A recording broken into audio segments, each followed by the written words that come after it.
nuestra combinación clave y ya estamos al aire con nuestro primer invitado. Él es Mario Weisblut, todo el mundo lo conoce, fundador de la Fundación 2020. ¿Cómo estás, Mario? Hola, Fernando, gusto en saludarte. Igualmente, tanto tiempo. Así es. Ayer se inició de alguna manera lo que se podría denominar, yo iba a decir en un momento dado la segunda intifada, ¿te acuerdas? Pero no, pero una nueva, según lo que han dicho los propios estudiantes, una nueva serie de manifestaciones en torno al tema de la educación. Sí. ¿Cuánto sientes tú que se ha avanzado? ¿Cuánto es lo que falta? ¿Y cómo entiendes tú, por ejemplo, cosas que no se pensaba que este gobierno iba a hacer, como aumentar la gratuidad, aunque sean 13.000 casos en la educación técnica, y en las palabras del presidente Piñera de que la gratuidad llegó para quedarse? Mira, yo la verdad no tengo muy claro las demandas y peticiones de los estudiantes para marchar en este momento.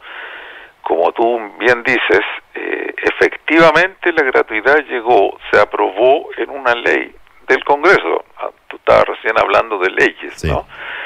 Y se aprobó para X%, y en el programa de Piñera, en la campaña, él anunció que aumentaría la gratuidad hasta el 90%, si mal no recuerdo, de los estudiantes de la educación técnica.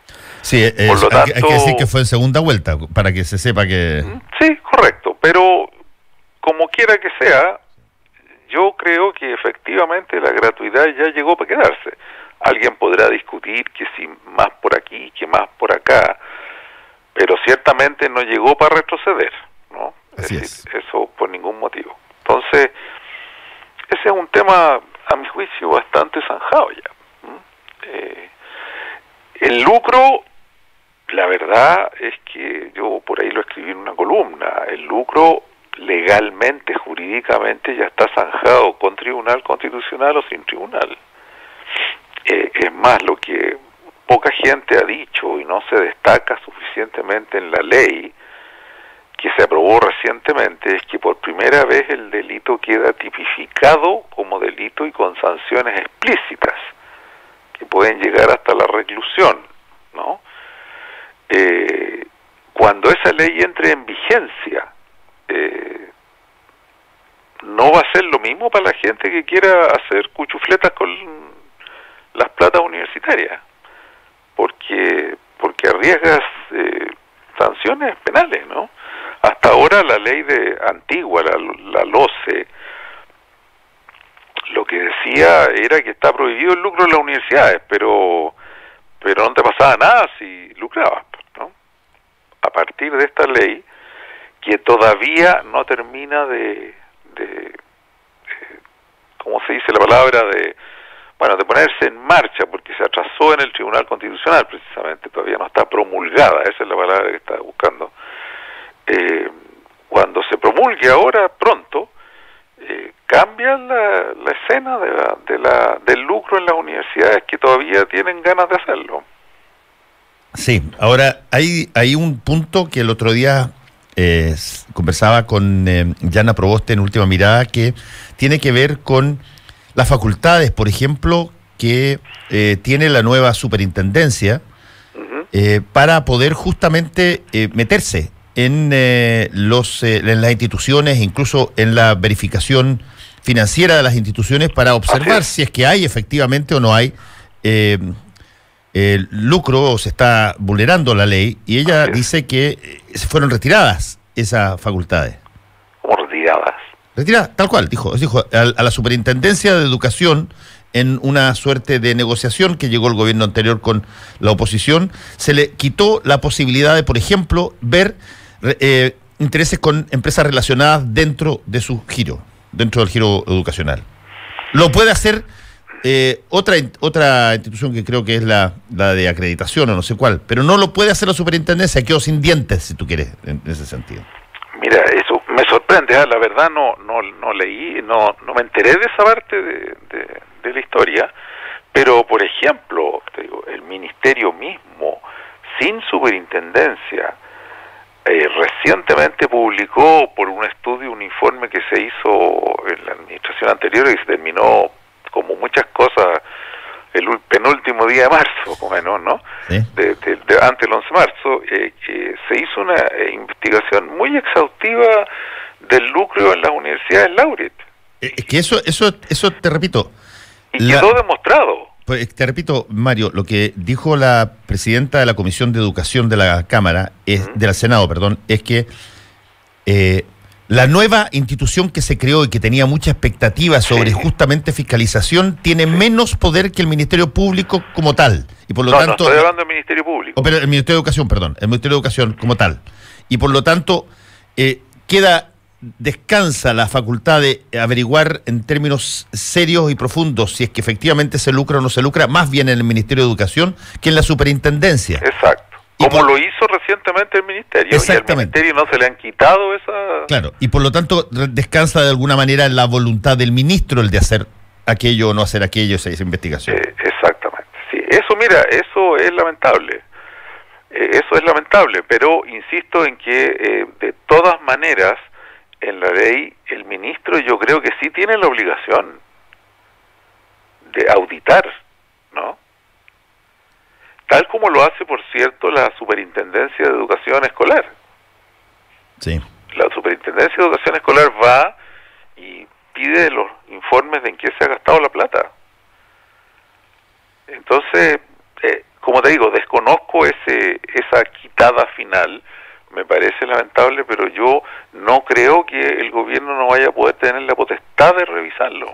Sí, lo que tú conoces perfectamente bien también, Mario, es que una cosa son las potestades y otra cosa es la voluntad política de usarla.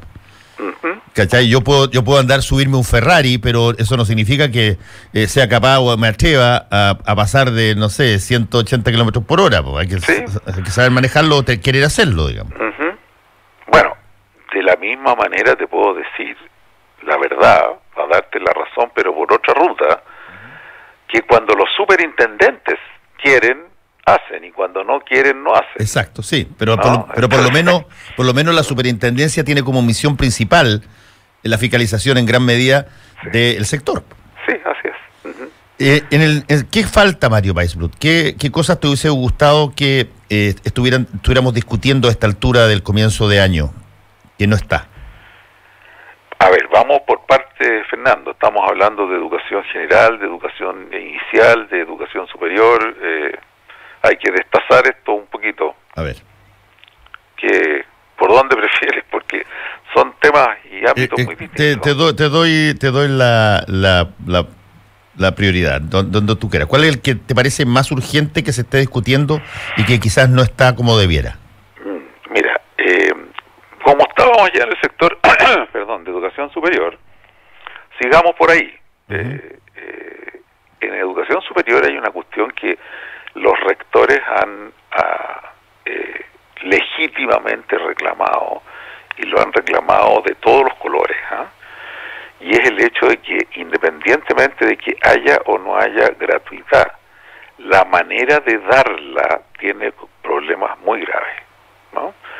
Esto de fijar aranceles de referencias para centenares o miles de carreras en una oficina ahí en el centro de la ciudad está generando déficit muy graves en algunas carreras e instituciones en Chile, de todo color, privadas, públicas, y hay que redefinir completamente el mecanismo para asignar la gratuidad, ¿no? Ese es un tema que a mí me duele, me falta.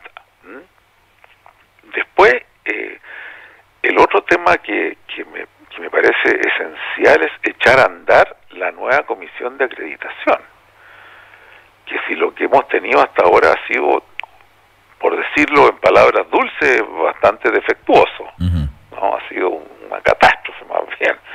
Entonces hay que redefinir la institucionalidad, los criterios de acreditación. Seguimos teniendo más de un 70% de las carreras del país sin acreditar, Fernando, por Dios, sin acreditar. Y además, una carrera acreditada por 2 años es lo mismo que te dieron un caramelo y con eso ya puedes empezar a dar crédito. Es decir, ahí hay un tema también muy urgente. Y el otro tema que es muy urgente es en la parte de educación técnica. Nuevamente, no basta con... hay que reestructurar completamente la educación técnica. Hay que crear una institucionalidad especial que ya está diseñada. Hay un muy buen Plan Nacional de Educación Técnica que se consensuó para variar hacia fines del último gobierno, pero en el cual participaron los institutos, las empresas, el ministerio, de alto consenso, y que hay que echarlo a andar también. Entonces, hay un montón de pega que hacer que a lo mejor no tiene la épica política, ¿no?, de las marchas, pero que es tremendamente importante. Sí. Estamos conversando con Mario Weisbluth, fundador de Fundación 2020. Mario, y respecto, por ejemplo, de alguna de las frases que ha planteado el ministro de Educación, no me estoy refiriendo a las frases coloquiales o qué sé yo, épicas, familiares, claro, no, me estoy refiriendo a las frases que tienen que ver con el tema. Por ejemplo, que no se le debe penalizar a quien busque el lucro en educación. ¿Cuál es la lógica de eso? Tú dijiste al principio que ahora están incluidas sentencias o penas penales, valga la redundancia, muy importantes para la colusión en este tipo de cosas, sí, o el lucro fuera de la ley. Sí. Mira, a mí la verdad es que esta última frase que dijo el ministro sobre el lucro me dejó como Condorito, plop. Ah, perdón, pero no me Condorito. De nomás. Ya te voy a sacar una, viejo pelado. Ya te voy a sacar una. Estamos bien, ya quedamos a mano. Oye, me dejó plop, porque ya deja tú que si la parte legal o no legal, ¿no? El hecho es que el presidente Piñera el día anterior había declarado que esto del lucro ya está zanjado y que no va a haber lucro, ¿no? Entonces esto fue darse un gustito innecesario a contrapelo, y que como aparece en algunas publicaciones por ahí, yo creo que ni a la misma moneda le tiene que haber gustado mucho. Sí, así entiendo que hubo algún tipo de comentario y debe haber habido algún tipo de, no sé, el antiguo reglazo en la mano, digamos. Más o menos. Yo creo que a mí me pareció incomprensible, la verdad. Pero fíjate que nosotros conocemos poco al ministro porque no ha tenido presentación pública, más bien es un columnista y en el ámbito del derecho se maneja fuera de la ocultación pública, pero por lo que se lee en sus columnas no es extraño lo que está diciendo, todo lo contrario, él es profundamente a favor del lucro en la educación, es profundamente a favor de una discriminación en materia de alumnos entre colegios, amparando todo eso en el derecho de los padres a escoger o aportar y poder buscar lo mejor, incluso si es que eso significa generar actos de separación física en términos del resto de la población. Por lo tanto, lo raro es que suceda cuando el presidente ha dicho una cosa distinta, pero de él, me parece, es lo esperable, digamos, salvo que haya cambiado de manera de pensar súbitamente. Mira, yo no, a ver, nuevamente, estos son los designios del Señor, ¿no? La verdad es que cuando él lo nombraron, y yo sí había leído sus columnas, yo dije, oh Dios, aquí va a quedar la crema, ¿no?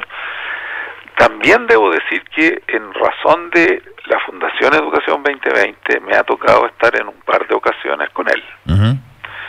Y salí muy gratamente sorprendido. Salí muy sorprendido en lo humano y en lo personal y en la inteligencia, pero además en que no le vi ninguna disposición a empezar a armar guerras o retroexcavadoras inversas. No se la vi.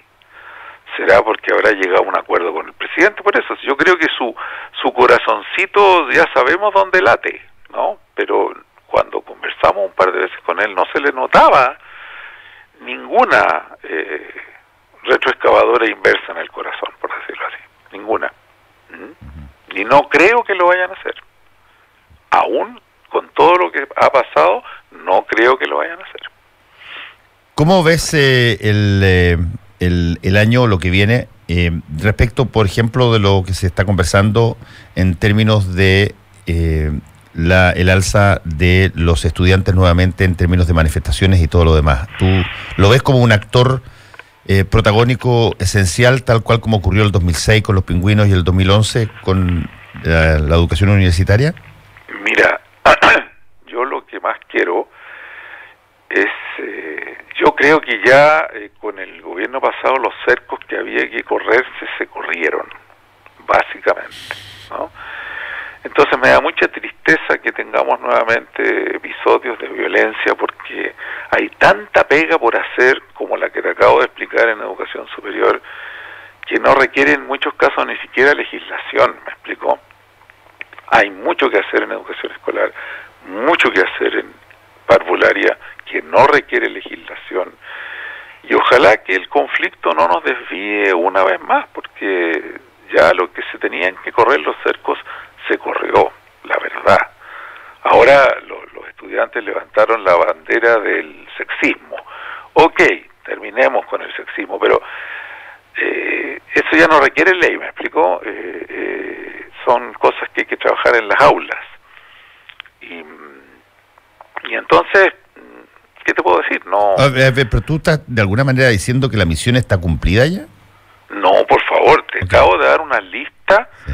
de pegas que hay que hacer en educación superior. Te podría dar una lista similar de pegas que hay que hacer en educación escolar y en educación inicial. Pero no son pegas que requieran de la épica política y de las peleas con cuajarones de sangre en el Congreso. Muchas de ellas incluso no requieren ley. Te voy a dar un ejemplo. Me voy a ir a preescolar. No he visto al gobierno, y lo he hecho en falta, ver cuándo se van a poder firmar convenios con las escuelas de pedagogía parvularia acreditadas para empezar a formar los miles y miles de educadoras de párvulo que están faltando y con otro nivel de calidad. Eso no requiere ley, por decirte un ejemplo de muchos, ¿no? Entonces hay más pega que ya no es las épicas a las que estábamos acostumbrados, ¿no? A 8 columnas en la prensa, ni a que si los patines, y que Sí. si esto, y que lo otro, ya eso se acabó. Hay que ponerse a trabajar. Y es menos entretenido, si tú quieres, para la prensa, ¿no? Pero es mucha la pega que falta, mucha. Mario Pazblut, un placer haber conversado contigo, que te vaya muy bien. Un gusto en saludarte nuevamente. Que te vaya bien, chao. Chao. No te separes de la 92.9. Ya regresamos con más opinión y debate en Combinación Clave. Quédate en la clave. Oye, eficiencia versus eficacia. ¿Qué me quieres preguntar? Yo soy feo, tú eres feo. No. Tú eres muy feo, Felipe, no te lo habíamos querido decir No, antes. y te digo pero... por qué no. Porque yo he conquistado a las mujeres más lindas. Pero es que porque las conquistáis